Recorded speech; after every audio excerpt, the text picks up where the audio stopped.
Joining me now, political strategist and commentator Rina Shah, and Ben Ferguson, host of The Ben Ferguson Show and co-host of Verdict with Ted Cruz. Glad to have both you guys here. All right, let me start with you, Ben. Is this a good idea? Is this something that conservatives want?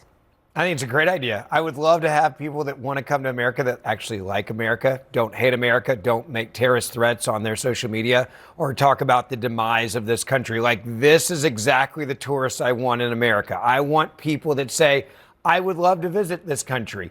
I would love to spend money in this country. I want to go see Times Square. I don't want to blow it up. This is, I think, going back to the basics of, if you hate this country and you spend 5 years on social media or 4 years or 3 years talking about the demise of this country and how much you hate it, why would we want to offer you the privilege to come to the United States of America to visit? Remember, it is not a right to come and visit. It is a privilege. The same way that if I go to another country, I just went overseas, and guess what? It was a privilege. I play by their rules. I respect their laws. I respect their country's traditions. And so I think this is what it's about. I think it's a great discussion point. Well, terrorism is its entire own category, but the idea of criticizing or commenting on what you call the demise of the country, how are you evaluating what that would look like? Is it critical of our politics, or you mean something far more nefarious and sinister? I think law of enforcement that I've talked to, that have also talked to elected officials about this, have said it's pretty clear what they're looking at here. Okay. If you're talking about wanting there to be harm and wishful thoughts about America as a country, or people, or advocating for people to attack this country, those are things that immediately should have you like, sorry, you're not allowed into this country. Do I think that if you criticize the President of the United States of America, Donald Trump, that means that you are going to not be allowed in this country? I want to be very clear. That is a no. That is not happening from what I've been told from people that are talking about this idea that I think have a lot about this. They're saying this is truly about people that say we hate this country. Why would you let them in general? If you're criticizing an elected official, that is not something that's going to get you banned from coming into America. I have a lot of problems with this because privacy gone. This is what we should care about as conservatives, Ben. We should care about free speech. And now we're seeing it's selective. Anybody who enters these United States should understand what's on the books, our laws, for the people in this country, right? And generally, but free speech is one thing if you're an American citizen. If you're over in the UK and you're saying death to America, should you get a visa to come into America? But this isn't about hate speech. This sure is it is. That's exactly what they're telling me it's about. And terrorism threats to this country. I go back to the law of people that I talked to today.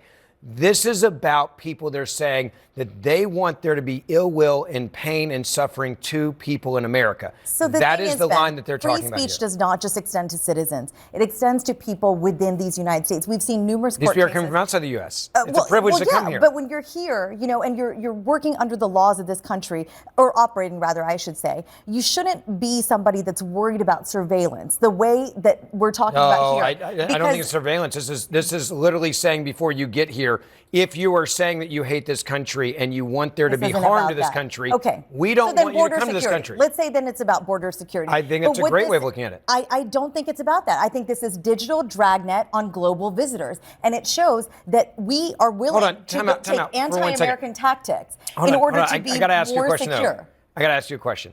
Were you this outraged when the Biden administration was sending posts to X and to Facebook of what Americans had said to take down when it dealt with COVID?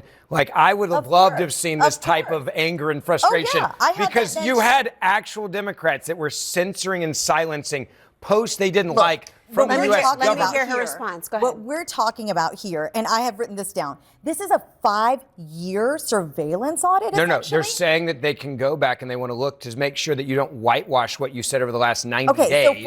So they see a real snapshot of who you are. Our visa waiver allies, we're saying it's okay to go back 5 years when they maybe want to come here for 90 some days, right? If you've got nothing to hide, go back and just look into their family details, all kinds of things, iris scans, fingerprints. Yes, you come into America, we want to know who you are. This is well, I have to say, I will say, I mean, we both know, I don't know what the policy ultimately would be. We were told this may be a draft, but given the world of social media, I wonder if authenticity is going to be determined purely by one's social media content.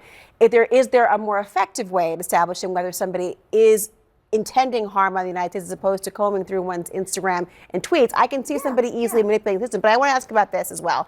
The president was asked about the Democrats flipping the mayor's seat in Miami and a Georgia state House seat where Trump won by double digits, I should mention. He was asked about whether he was worried on this front. Listen to what he said. When you win the presidency, you seem to lose the midterms, even if you win the presidency by a lot and you do a great job as president. You know, some presidents have done good and they've lost, I think it's like 2 times in the last many, many years it's been won. I don't know why. It doesn't make sense. Usually I can figure things out, but I don't know why, but that seems to be. But other than that, we should win because we're doing great. Do you think that he is in line with the Republican voters? Do they see him as doing great if these results are happening? I can't say that I have seen numbers telling me that Republicans are splitting with him right now, but all I know is down in Miami, we saw a 28-year reign end for Republicans with this Democrat flip down there. Mm-hmm.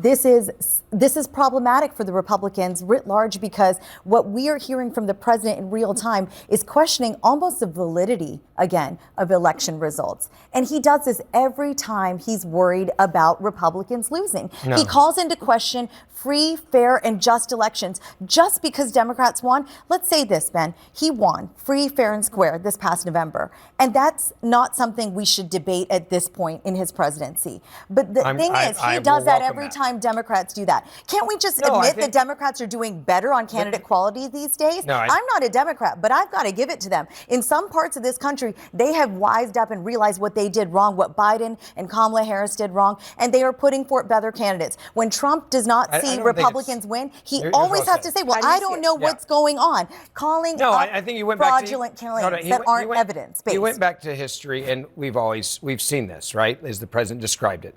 In midterms, you usually see the party that's not in power get back into power. It's checks and balances. What I do love about this country is we have free and fair elections.